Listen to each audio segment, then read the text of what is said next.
the presence of God will maintain everything.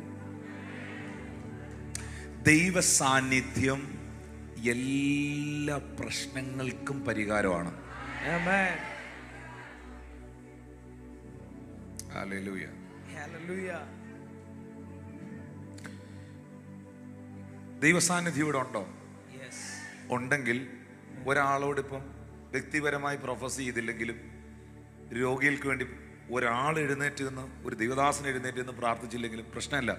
ദൈവ സാന്നിധ്യം ഉണ്ടെങ്കിൽ നമ്മൾ പോലും അറിയാതെ സൗഖ്യം നടന്നുകൊണ്ടിരിക്കും. Amen.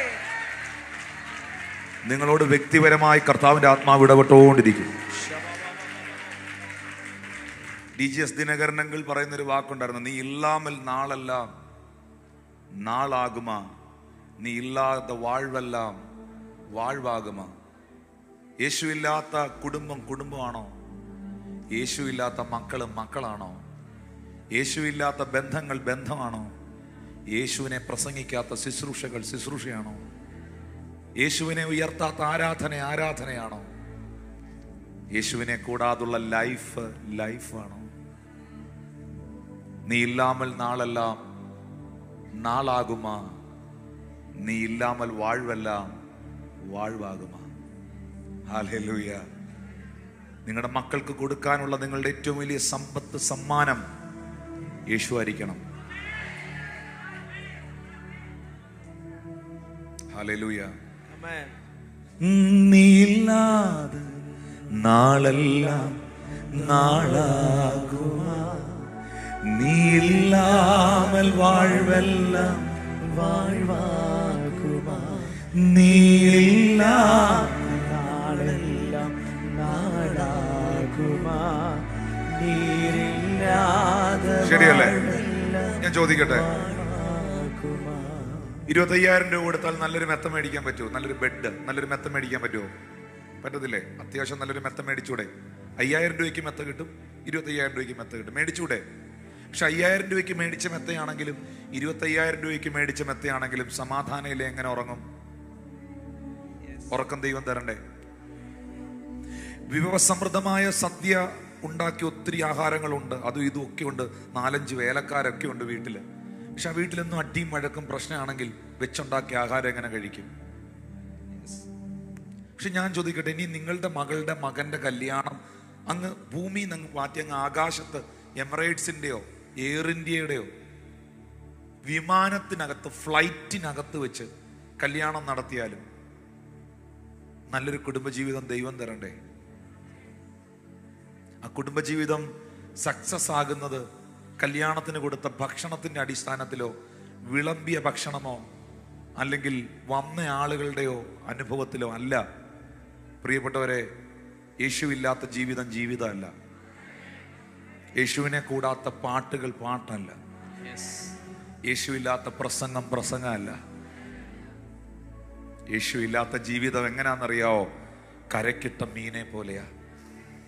ഒരു മീനെ വെള്ളത്തിൽ നിന്ന് കരക്കിട്ടാൽ അതെങ്ങനെയായിരിക്കുമോ അതിൻ്റെ അനുഭവം, അതുപോലെ ആയിരിക്കും ഒരു ദൈവ പൈതൽ പ്രസൻസിൽ നിന്ന് മൂവ് ചെയ്താൽ,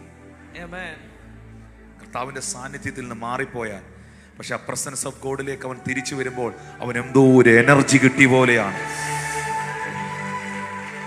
ഞാൻ ഈ പറയുന്ന അനുഭവം ഉള്ളവരൊന്ന് കൈകൾ അടിച്ച ദൈവത്തിൽ. How many people are experienced that? Hallelujah. അതുകൊണ്ടാണ് യോഹന്നാൻ 6:63 യേശു പറഞ്ഞത്, ജീവിപ്പിക്കുന്നത് ആത്മാവാകുന്നു, മാംസം ഒന്നിനും ഉപകരിക്കുന്നില്ല. ഞാൻ നിങ്ങളോട് സംസാരിച്ച വചനങ്ങൾ ആത്മാവും ജീവനുമാകുന്നു. ചൂണ്ടയിടുന്നവർക്ക് എല്ലാവർക്കും ഒരു പ്രതീക്ഷയുണ്ട്. അതുപോലെ ബൈബിൾ തുറന്നു വെച്ച് ഭയങ്കര പ്രതീക്ഷയോടെ, കൊതിയോടെ, ആഗ്രഹത്തോടെ ഇങ്ങനെ വായിക്കുമ്പം, വായിച്ച വചനങ്ങൾ കൊണ്ട് പിന്നെ ഏറ്റു പറയുമ്പം, അത് വീണ്ടും ഇങ്ങനെ അടുക്കളയിൽ നിൽക്കുമ്പോഴും ജോലി സ്ഥലത്ത് പോകുമ്പോഴും വണ്ടി ഓടിക്കുമ്പോഴും ഇങ്ങനെ റിപ്പീറ്റ് ചെയ്ത് മെഡിറ്റേറ്റ് ചെയ്യുമ്പോൾ നീ പോലും അറിയാതൊരു ജീവൻ ഇങ്ങനെ അകത്ത് വ്യാപരിക്കുക. ഒരു ഭയങ്കര ലൈഫ് ഇങ്ങനെ അകത്ത് വ്യാപരിക്കുക. യഹോവയുടെ ന്യായപ്രമാണത്തെ രാപ്പകൽ ധ്യാനിക്കുന്നവൻ അനുഗ്രഹീതനാകും. അവൻ ആറ്റരികത്ത് നട്ടിരിക്കുന്ന വൃക്ഷം പോലെ, ഇലവാടാത്ത വൃക്ഷം പോലെ ഇരിക്കും. അവൻ ചെയ്യുന്നതൊക്കെയും സാധിക്കും. ഓ, ഞാനിത് പറയുമ്പോൾ I am feeling the presence of the lord. Oh hallelujah. ജീവിപ്പിക്കുന്നത് ഡോളർ അല്ല, ജീവിപ്പിക്കുന്നത് പൗണ്ട് അല്ല, ഒരു പുതിയ വിസയല്ല, പുതിയ രാജ്യമല്ല, പുതിയ സംവിധാനമല്ല. ജീവിപ്പിക്കുന്നത് ആത്മാവാകുന്നു. ഞാൻ നിങ്ങളോട് സംസാരിച്ച വചനങ്ങൾ ആത്മാവും ജീവനുമാകുന്നു. ശബ്ദമുയർത്തി ആമേൻ പറയാവോ? ഇങ്ങനെയുള്ള കാര്യങ്ങൾ പഠിപ്പിച്ചപ്പം ഈ യോഹന്നാൻ സുവിശേഷം 6-ാം അധ്യായം ഇച്ചിരി ലോങ് ആണ്. അത് മുഴുവൻ കർത്താവ് സംസാരിച്ച വചനങ്ങളാണ്. 666 എവിടെ എഴുതിയിരിക്കുന്നത്? 666 എന്ന സംഖ്യ എവിടെ എഴുതിയിരിക്കുന്നത്? വെളിപ്പാട് പുസ്തകത്തിലല്ലേ? വെളിപ്പെടാൻ പോകുന്ന എതിർ ക്രിസ്തുവിന്റെ സംഖ്യയോ 666. എന്നാൽ വേദപുസ്തകത്തിൽ വേറൊരു 666 ഉണ്ട്. അത് കൃത്യമായി പറഞ്ഞാൽ ഈ വെളിപ്പാട് പുസ്തകത്തിലെ 666 പോകാൻ പോകുന്ന ആളുകളാണ് യോഹന്നാൻ 6-ന്റെ 66. യോഹന്നാൻ 6-ന്റെ അതൊരു 666. അന്ന് മുതൽ അവന്റെ ശിഷ്യന്മാരിൽ പലരും പിൻവാങ്ങിപ്പോയി. പിന്നെ അവനോടുകൂടെ സഞ്ചരിച്ചില്ല. 666 അല്ലയോ യോഹന്നാൻ 6-ന്റെ 66? അതൊരു 666. ഈ വരാനുള്ള 666 പെടാൻ പോകുന്നത് ഈ ടീമാ. ഈ വിശ്വാസത്തിൽ നിന്നും ദൈവകൃപയെന്നൊക്കെ വല്ലവനെയും കണ്ട് പിൻവാങ്ങിപ്പോന്നവൻ. എന്താ ഇവര് പിൻവാങ്ങിപ്പോയത്? അതിന്റെ കാരണം കർത്താവ് ഈ യോഹന്നാൻ 6-ലാണ് അതിശക്തമേറിയ വെളിപ്പാട് കൈമാറിയത്. അപ്പം തിന്നാൻ, അത്ഭുതം കാണാൻ, പ്രവചനം കേൾക്കാൻ, ഇതിനൊക്കെയാണ് അവർ വന്നത്.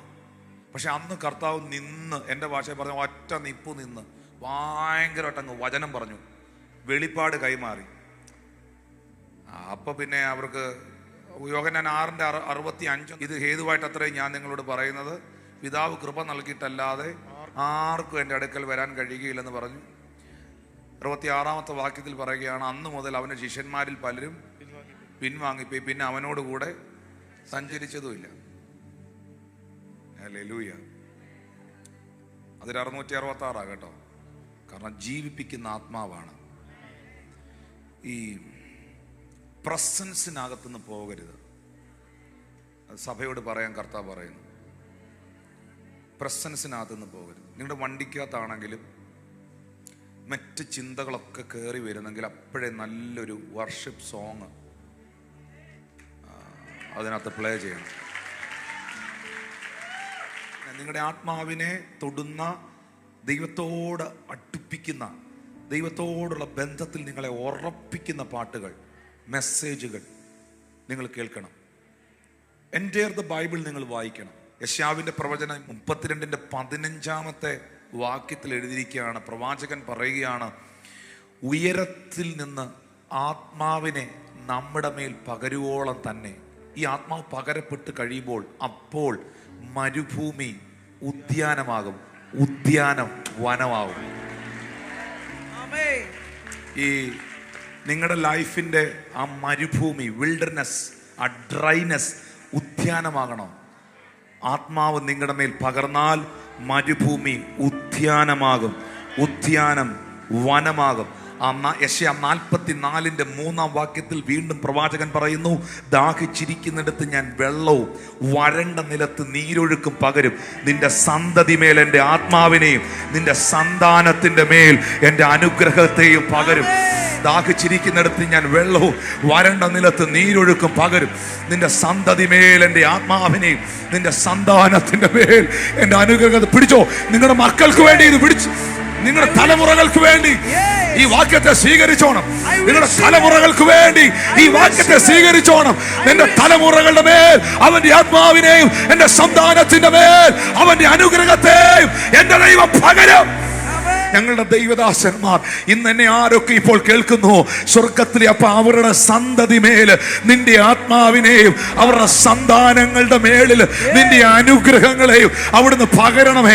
അവരുടെ തലമുറകളുടെ മേളിൽ യേശുവിന്റെ നാമത്തിൽ നിന്റെ ആത്മാവിനെയും അവരുടെ സന്താനങ്ങളുടെ മേളിൽ നിന്റെ അനുഗ്രഹങ്ങളെയും അവിടുന്ന് പകരണമേ. I receive it.